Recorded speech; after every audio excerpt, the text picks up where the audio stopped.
Hello, everyone, and thank you so much for joining us today for another episode of Financial First Aid.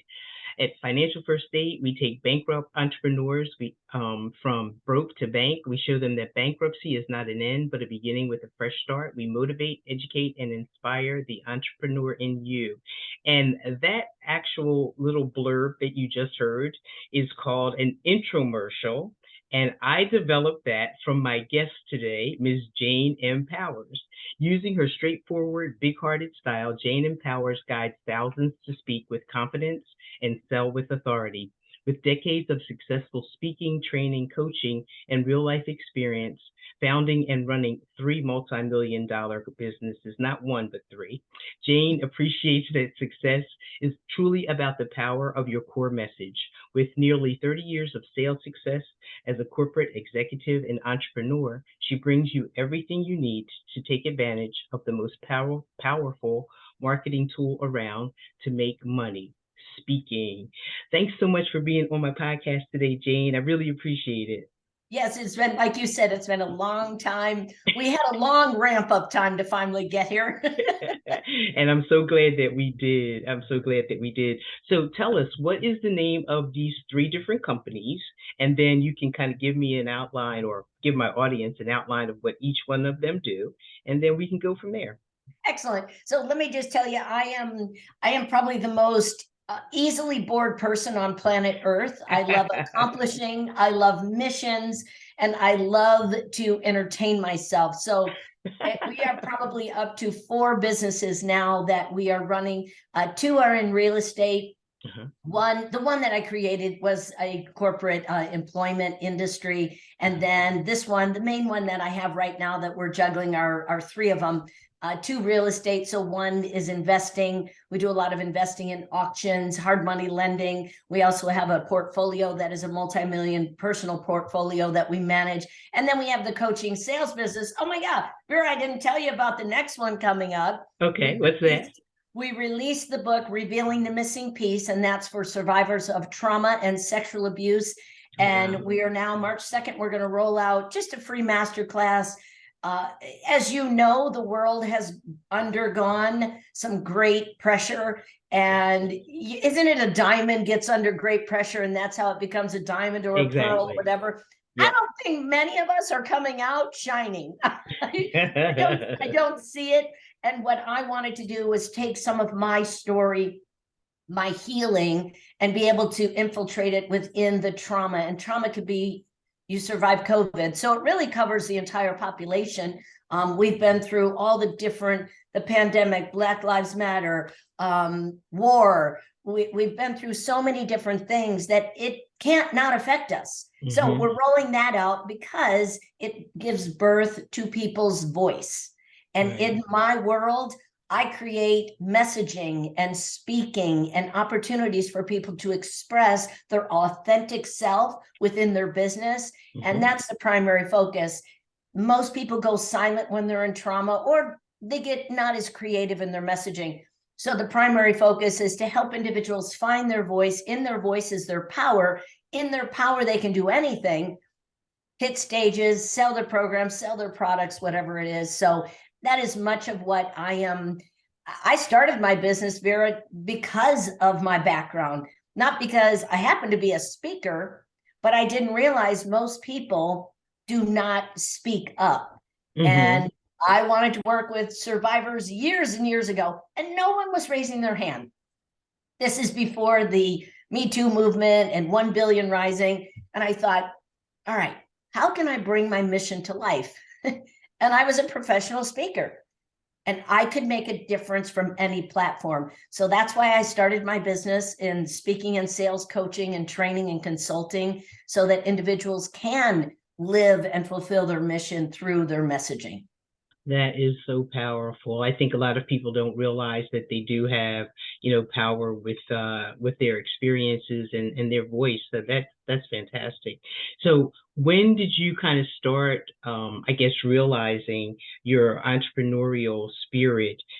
Well, you just told me you're just like, you get bored quick. So yes.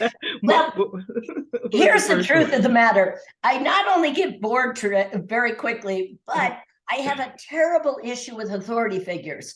So I have had, and I'm not lying, about 25 and a half career adjustments, some voluntary, some involuntary. And I mean, I started out, I wanted to work in the social services realm. I worked in the prison, drug and alcohol treatment centers. I was a counselor for sexual abuse prevention, interventions, work in the front lines with families.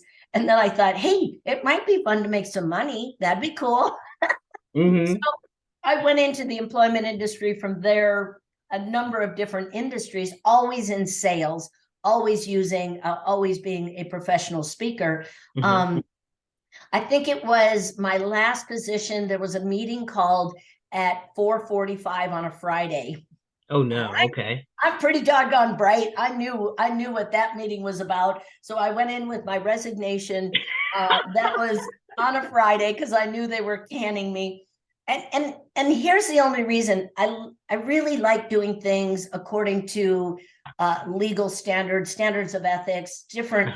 And some of the companies weren't doing that. So I started being the whistleblower, and I knew the writing was on the wall. Yep, and, that's right. And so on Friday, I went to that meeting. On Monday, I entered real estate school. And in 1 week, I had my license. I had my business up and running. And I am not lying to you, never wanted to be an entrepreneur. Never. Okay. In my lifetime did I want to be an entrepreneur. Here was the art of my career. I would play basketball for about 2.5 hours in the middle of the day, and then I would bike at the end of the day. I was in sales. Someone was paying my check no matter what. Guess what? When you're an entrepreneur, ain't no one paying your check no matter what. Yes, that's absolutely true. You have to figure it out. And it's a wonderful feeling to know that, okay, it all depends on yourself, but the way that you manage it means everything. So with you having all these different things going on, I mean, the great, I love that, story you just told about taking your resignation in because you can't fire me, I quit. That's that old adage, right? You're like, you can't fire me, I quit. Exactly. And with that being said, you never have to worry about being fired because as an entrepreneur, you can only fire yourself. And hopefully you're doing the things that you want to do that, render you not firing yourself.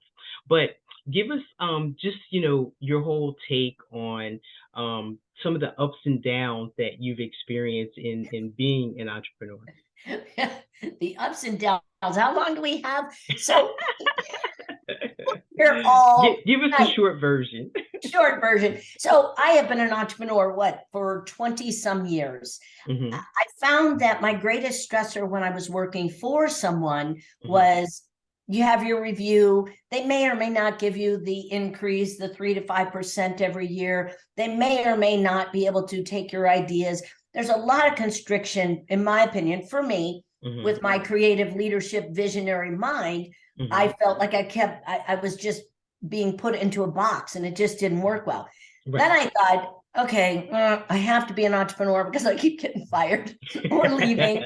I'm like, I'm so unemployable. I need to go on my own. And then the different stressor came. If you want to grow from the inside out, become an entrepreneur.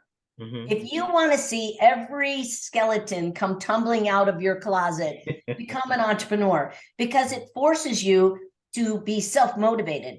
Now, I grew up in a very complicated family. I'm sure most of you can relate to that. My mother died from alcoholism when I was really young. I was a survivor of almost every type of abuse known to man and womankind.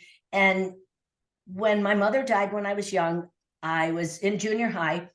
And my friends, I could hang out with anyone I wanted. My dad traveled. I set up my own curfew.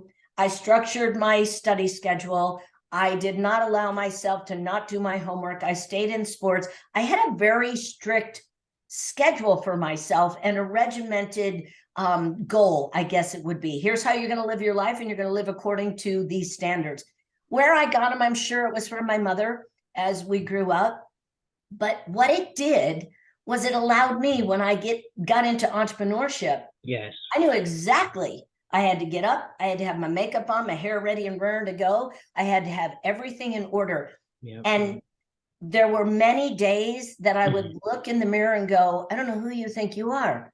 You can't do all this. Right. Like, you're the fat, dumb, stupid kid that grew up in that complicated family. So all the demons start to come out. They start to scream and fight. I remember when I hit the stage, my first time selling from stage, it was supposed to be a $2,000 program. Oh my goodness. I stood up there. I did the greatest talk. Then I start making the offer, and I sort of made it like this: $697. I don't know why I went down to that price. I have no idea. And then I was sort of like, apologize. Like, would you do it for that, everyone? Every single person, including a young man, 10 years old, that I adopted out of the projects here that had no money. He ran up there. I go, you sit down. He goes, that's a great price. And I thought, why didn't I offer $797? So why didn't you stick to the $2,000? Oh, didn't believe in myself for nothing. I Right. could sell everybody else's stuff. When Right. it came to me, Right. I just didn't have that sense of worth and belonging. And oh my God, my stuff is great. So that was many years ago, but that is the process. So becoming an entrepreneur, I did not embrace it. But what I did understand was, I'm not sure, I was up until thank goodness COVID. Sorry, everyone, it's probably my fault.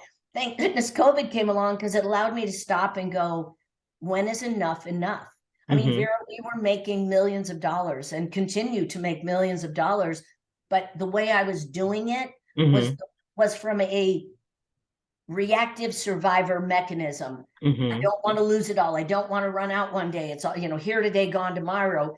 And that comes back from my mother passing. She was here today, gone tomorrow. Right. I mean, I went to the pool, came home, she was gone.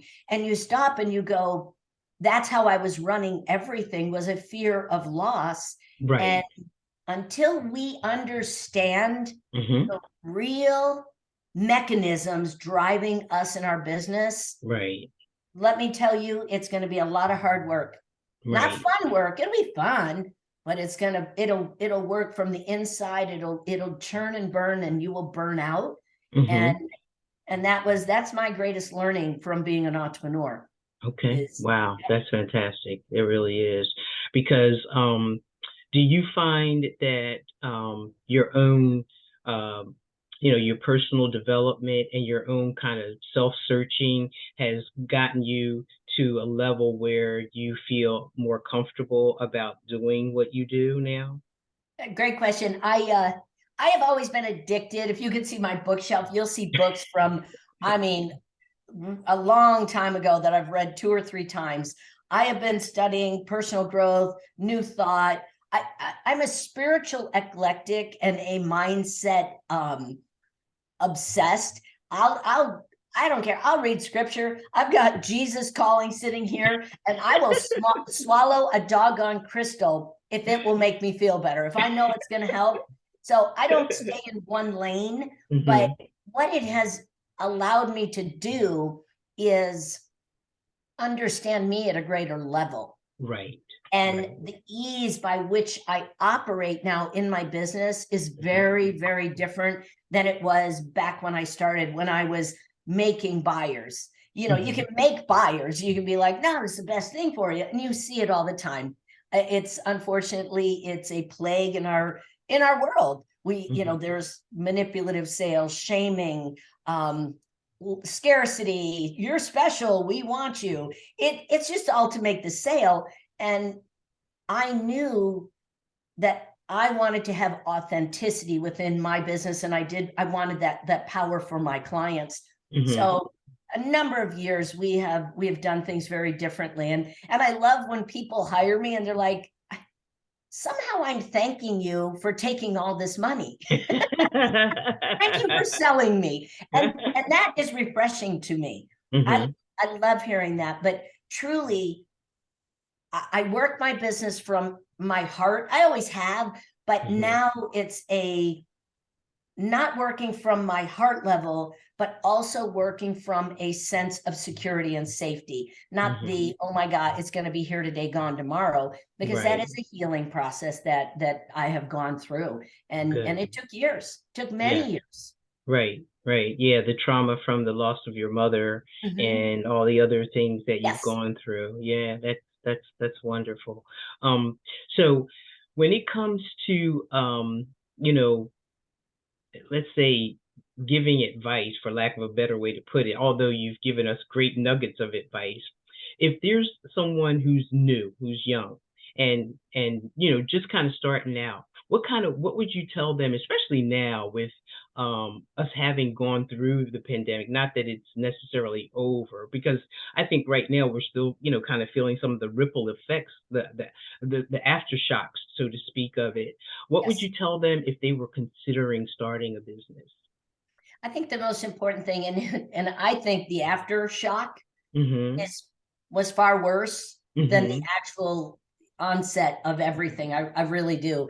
Mm-hmm. Um, here's what I think is so important. If I could tell my new entrepreneur self, I Mm-hmm. would say first set your plan, and Okay. Mm-hmm. Okay. then Mm-hmm. and I'll explain that.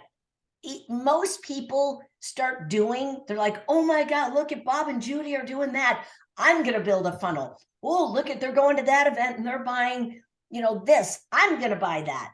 And they keep running to find, I describe it like, you remember we used to string popcorn for the Mm-hmm. Christmas tree, and you'd string that popcorn, you'd be like, oh my God, look at all this popcorn. Everybody's out collecting popcorn. Everybody's trying to string that line together. What Uh-huh. they don't realize is that there's a mouse in the house, and that Uh-huh. popcorn is never going to stay on that string. Right. What I believe is that start with the end in mind. Decide what you desire. Do you want $1 million business? Because that's all I ever wanted, Vera. I only wanted $1 million business. Why? Because everybody else was doing it, and I'm very competitive. And I thought, yeah, I'm better than them. I'm going to do that. And Uh-huh. I'd work myself. I'm like, what are you making? $1 million? I'll make $1.5 million. And we do it. I'd be like, how much you making? They're like 2.3. And I'm like, we're making 2.6. And all I did was go Mm-hmm. based on the outside world rather Right. than.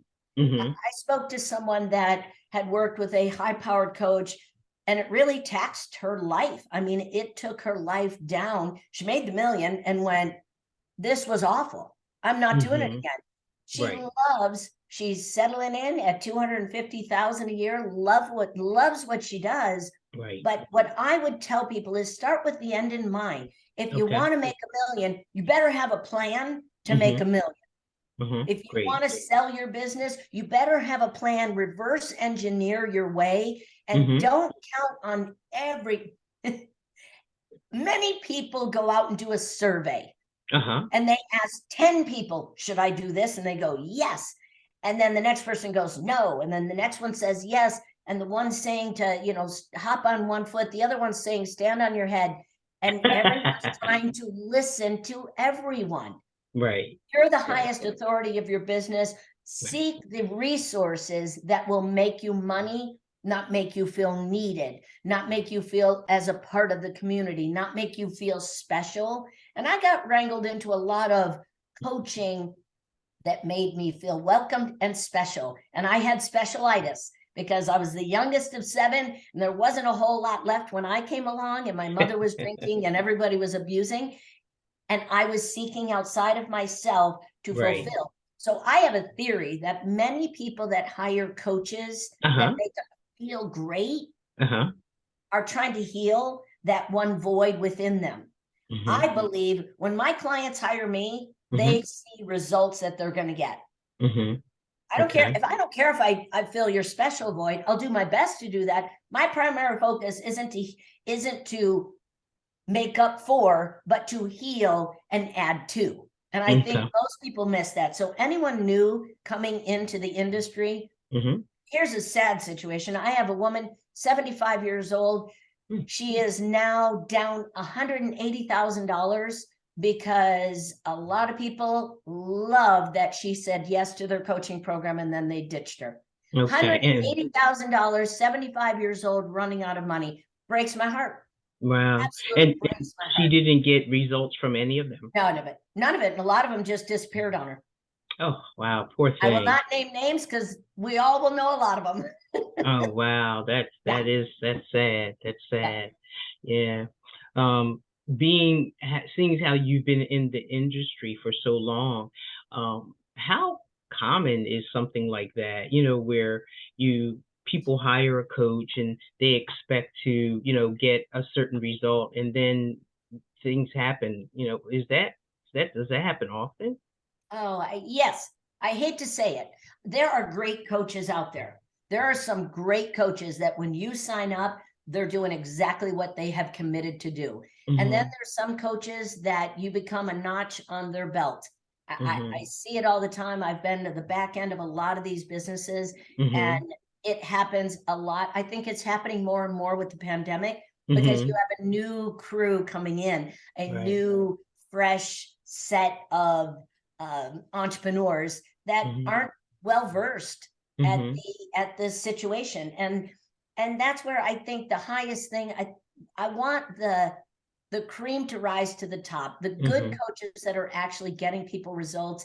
I would love to see them get more attention. For Mm-hmm. me, my goal is, I'm telling you, I will hound you, stalk you, stand on a stage and sell for you if you do not get results. And I've been known to do that. I have hopped on my client's stage because I'm watching them not be able to close. I'll Mm-hmm. get things closed for them. I've hopped on sales calls with my clients and closed deals Nice. because Nice. the results, I have to sleep at night. If Mm-hmm. someone is paying my fee, they better get some results, or I don't like it. Mm-hmm. My heart and soul is in their business. So that's a good way to ask the question, what is it do you think that um entrepreneurs who are just starting out, what should they be looking for in a coach? That's a that's a really ask. Ask around. Okay. Ask around. Look online. There's ripoffreport.com.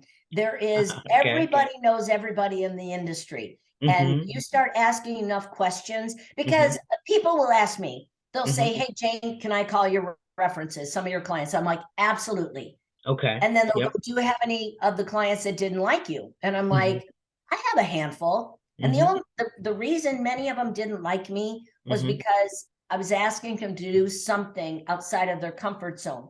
I'm a Mm-hmm. speaking and sales and business consultant, and I'm asking you to speak.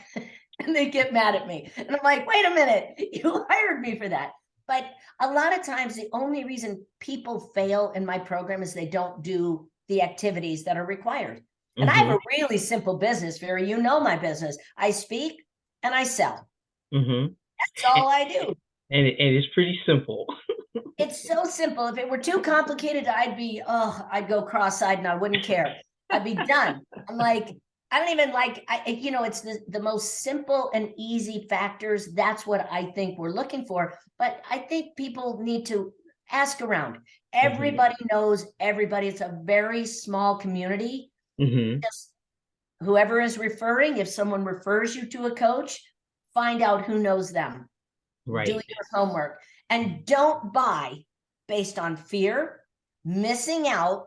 "Oh, it's only today. Today's the only day you could ever buy this, ever, ever." And then next Right. week, they're like, "Did I say it was to that day only?" I'm just kidding. I didn't sell many, so I'm going to open that cart back up. Buy Uh-huh. today only, closing at midnight. It'll come around again. Trust Yes, me. it It'll will. come It around again. will. It'll have a different name. It'll just be Mhm. a pig with lipstick. It's all the same thing. All A the pig same with thing. lipstick. A pig with lipstick. I never heard that one before. So when coaching the people that you have, in your sphere, if they run into like a brick wall, what do you say to them to kickstart them? Or as you just said earlier, some of them don't want to do what it is you're telling them to do. How do you kind of turn that around and make them understand, listen, I'm getting you out of your comfort zone so you can go to the next level in your business? Yep. So there's a lot of different things. As I told you, I was a counselor. I've been in the world. Heck, I've had enough therapy. I should have a honorary doctorate. And I've always studied the mind and the brain. So Okay. I've got brain science. I've got mind tricks. So the majority of the thing that I do, most people Mm-hmm. are blocked because of fear. They Okay. may not say it's her. No, no, no. I'm not afraid to make that call. Then why aren't you? Well, Mm-hmm. because I got 5 other things to do. No, that's not the reason. Most of the time, excuses are merely a barricade to you breaking through that comfort zone. We got to Right. get you out of your comfort zone, but excuses are so easy. Right. When you're doing a sales conversation, you run into objections. Objections are merely excuses that have convinced the buyer that they can't do what you're asking them to do. Mm-hmm. So what I do is I go back to what is the original sin? That's what I call it. What's the original sin? Uh-huh. I was called fat, dumb, and stupid my entire life. I told my dad I wanted to be an attorney, and he goes, that's for smart kids. You're not that smart. You're sort of dumb. Well, God rest your soul ish, Dad. But that was the big, he would tell me that all the time. So when I would go on stage, Mm-hmm. as he also said, I couldn't be a professional speaker because who's going to listen to me? And I would get on stage and that story would run in my head.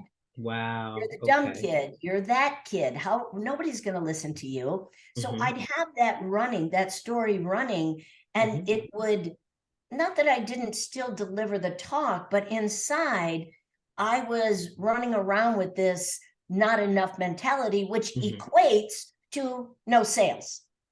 Right. I got Okay. so many hugs early on in my speaking career. I got more hugs than you can imagine. Well, mortgage companies do not take hugs. Nobody takes hugs as a payment.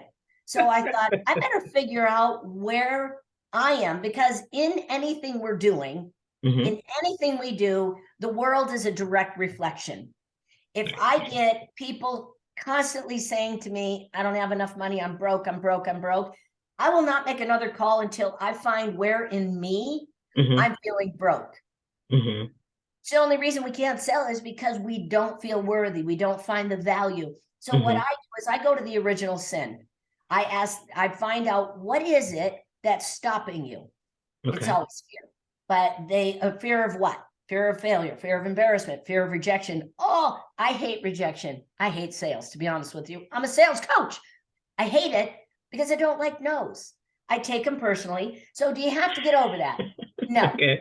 you don't have to get over taking it personally. I'll sometimes I'll hang up and I'll have a little tear. I'll be like, that hurt my feelings. I stop and I go, it's not about you, Jane. Part of it is because I care so much and I Mm-hmm. see people struggle. But Mm-hmm.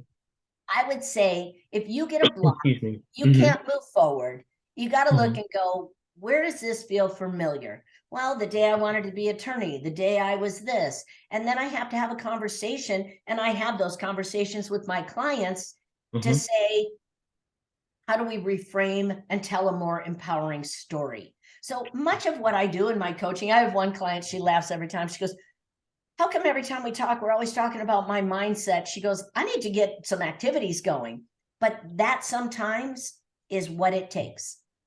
The majority of the work that I sometimes do is all about getting the stories out of my head and moving into a sense of believing. Now, you stated I have multiple businesses. There are multiple businesses in 7 figures. Don't think for a moment I don't wake up in the morning, some mornings, and question, do I have it? Am I smart enough? Am I savvy enough? Am I good? All those things.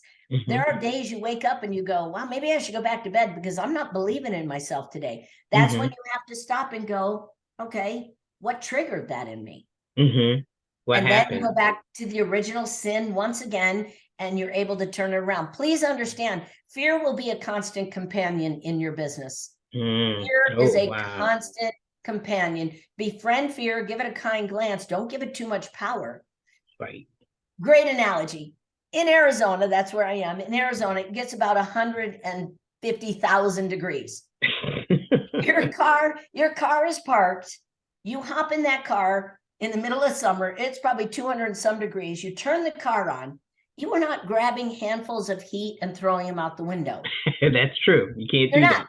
You turn the AC on and you let the AC take over. It's the same thing. We'll never get rid of our triggers. We'll never be able to get rid of our past. What we can do is turn up the volume, turn up the air, the AC, and overpower the negative with more positive feeling place or a positive thought. Doesn't come from affirmations, it comes from a believing. Find one thing you did that was good. Find one thing, like Vera, your poster behind you. You ever doubt that? Go, hey, that's pretty badass. That's pretty cool. I'm good at that. And just live in the general elevation of your thinking. Right, right. Wow, that's great. I love that. So, how can a service like yours bring value to a startup or an existing business? Not the kind, not just if you're doing the coaching piece, but let's say you're a baker. Yeah. If would you, how would you coach a baker or whoever, whatever their business is? Sure. Let me give you a great example, a real life example. I coached an individual that owned 2 Dairy Queens. So 2 Dairy Queens in the Midwest. You would think, who needs a coach for a Dairy Queen? They have all the advertising, they have the commercials, they have the signs, they have the franchisor that does all the promotion for you. It's a business. It's a business like a coaching business, like a CPA firm.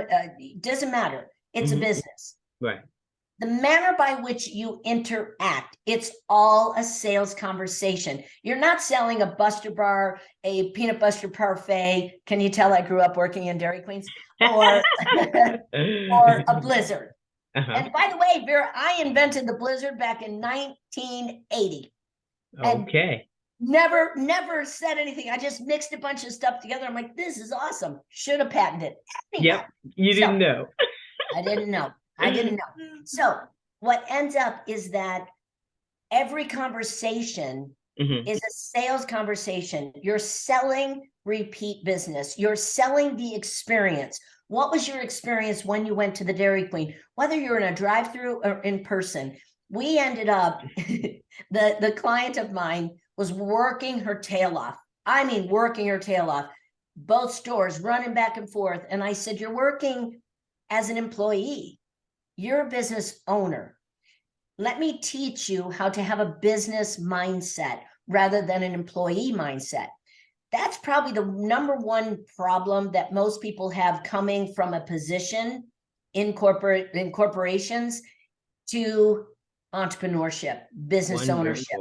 Wonderful. Because they always have, well, someone's going to tell me what to do. Oh, I'll call IT. My computer doesn't work. Let me call the sales department and find out how we should follow up. There is no department for you to call. You are the department. You are the department. And a lot of people are waiting to be told what to do. That's why they waste money on a lot of coaches, because they don't have the ability to say, okay, from start to finish. They can go to get a coaching certification. It'll tell you a few things. I think what's valuable, I'm biased, of course. I think you can make millions. I did by doing a couple of things really, really well. I can speak really well and I can sell really well. Business strategy came from doing those things and developing my own business. Most people don't like to do either one of those, or they don't do them well. There are speakers out there, but they're usually just educating. So if you've got brick and mortar, it's about the experience. It's about the atmosphere, the environment, the asking for the repeat business. Long story short, ended up working with her. It was probably only about 6 months, maybe 7. Ended up acquiring a 3rd Dairy Queen. And then fantastic. She was bored. She was bored. Said, uh-oh, we did too well. I don't know what I need to do. And I'm like, you get to live your life. You get to live your life now. So I think there's a lot. I think people don't know what they don't know. And they're very impressionable, very impressionable, and will respond to what sounds good. I'm sorry, but what sounds good doesn't always, you can go out and look at a car and you're like, wow, that's shiny. Look at the rims on that. That's beautiful. You hop in and you go to start it. There's no engine. There's Right, no engine. right, So right, right. you really have to look under the hood. Oh, what a great analogy. You have to look under the hood of the Dairy Queen. Anyway, so listen, I've taken up that half an hour of time. I always try to keep it within the half an hour, and but I always end the podcast on give us three things: one to educate my audience, one to motivate my audience, and one to inspire. Actually, pretty much the whole podcast has been pretty inspiring. It's been wonderful how you've managed to tell your story in a way that reaches anybody. It doesn't matter like what they do, because you just gave the example of the Dairy Queen, and that's very far removed from coaching, which is kind of really what you do. So give us education, motivation, and inspiration. Go All for right, it. I'll probably give you way more than you asked for. That's So okay. I That's all feel right. every time I come to a podcast, I feel obligated to make sure that I do educate. Mm-hmm. So what I think, no matter if you're starting out or you have been around a long time, most people miss this tip that I'm going to give you. It's vital and important that when you are stepping into a conversation on a stage, on a virtual networking, doesn't matter. You have three components of your message that are vital. Number one, position me. Position me, not Jane Powers, position yourself, right? You can position me. I love referrals. But what you're going to do is find three things that are awesome about you. So, for example, I'm Jane Powers. I've created 3 multi-million-dollar businesses. I've turned profits around 240% in 11 months. I'm a 2-time best-selling author. I have a bullet points of everything I've done. I'm not going to tell everybody everything I've done. I'm going to find the right ones that are going to align with the audience. So position me. What makes you awesome? If you don't know how to do that, take a piece of paper, draw a line down the middle. On the left-hand side, every job you've had. On the right-hand side, every problem you have solved. That's the goal. Find numbers, stats, anything that you can. The second step of your message, position them. Vera, everybody misses this. Okay. They'll pump them up, they'll motivate them, they'll be like, we're going to make you millions, we're going to 10x your business, we're going to make you a star, we're going to make you 9 figures. Show me somebody in this industry doing 9 figures. Okay, I'll stop, I won't get going. And then you've got to help them know why they want those things. Position them. Position your ideal client. In my intromercial, most are boring, confusing, and inconsistent and cannot close a room to save their life. Pain points. We've got to poke the bruise. Otherwise, people, they're not moving into action. When I used to do drug and alcohol interventions. A dude would be with a needle in his arm, foaming at the mouth, no money, no home, no life, no nothing, ready to code. And we'd say, we're going to get you some help. And he'd go, today is not good. And if I sat there and went, okay, sweetie, that's fine. You'll be okay. I'd have that man's life on my hands. Right. So we've got to be direct. We've got to be able to help people. The third step, so position me, position them, position your offer. What's your invitation? If you're not asking, they're not buying. If they're not asking, they're not buying. So that's the one thing. You know, I have the intromercial formula. Happy to provide that for your folks. If people want to go to yourspeakersuccesskit.com, you get a free, it just helps you create the intromercial, which is your introduction, which we got chatting so much, I didn't even do mine. But essentially, it's how do you introduce yourself in 17.5 seconds? Yep. So there's my teaching. The inspiration. I always like to, I read this quote this morning. If you're going through hell, keep going. Okay. Winston Churchill said that. And I thought that was funny because I see a lot of people feeling that way. And this too shall pass. Things will come, things will go. Ease your way through with a clear mind, but most of all, respond. Take a moment and pause in order to decide, how do I want this to pan out? And set your intention. Set your intention so that you have the desired outcome. And I Okay. think most people just keep going at 100 miles an hour, get triggered by fear or whatever it is, not enoughness, and they stop moving. Just keep moving. Keep Just moving keep forward. moving. Yep, that's all you got to do. Okay, what was your third one? You had education, inspiration. Motivation. Get up your fannies. Get out from behind your computers and stop texting instead of calling. Stop emailing instead of calling. Stop videoing instead of calling. Get back to the old-fashioned way of heart-to-heart connections that help people see who you are. Otherwise, you're going to stay back in the shadows of everyone else. And of course, I think people, your voice is the only means by which people will understand and know you. People won't hire you if they don't know you.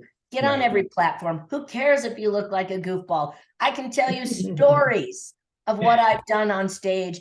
We have closed, gosh, 760,000 from stage. The next event 6 months later, 840,000 from stage, single-handedly. I did that. How? Authentically communicate what my ideal client needs, wants, and desires, and provide the best service ever. Do not fall down on what you have promised. Okay. Right. Wow. That's everything right there, to make sure you become and stay a person of your word, no matter what your industry you're in.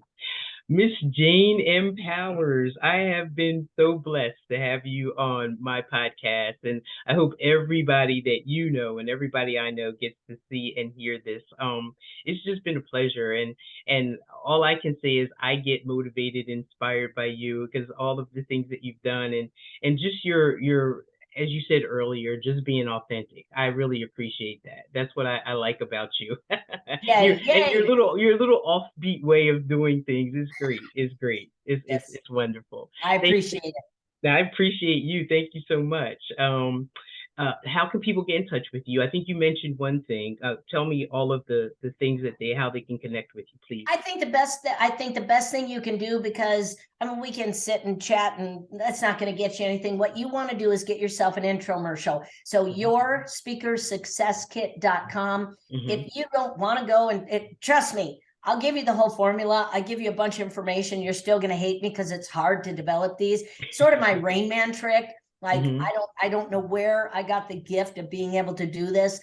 If you go to intro, not info, intromercialimpact.com, you can have me create your own intromercial. So intromercialimpact.com, you can stalk me online. Be nice. Just stalk Jane Powers. Just go to Jane Powers. Jane M. Powers. Powers. Jane M. Powers. Yeah. And I think that's kind of a real cute kind of play on your name, because it feels like Jane is empowering people. So here's the fun part. Next podcast, we'll talk about me changing my name. No. You're not changing it soon, I did change it. I did change it to Jane. Okay. Yeah, M. Powers. Jane M. Powers. That sounds good then. All right, yeah, I'll have you on again. I'd love to have you on again. If you'd love to take the time to do it, I'd be more than happy to have you on. Thank you, Jane. You bet. You bet.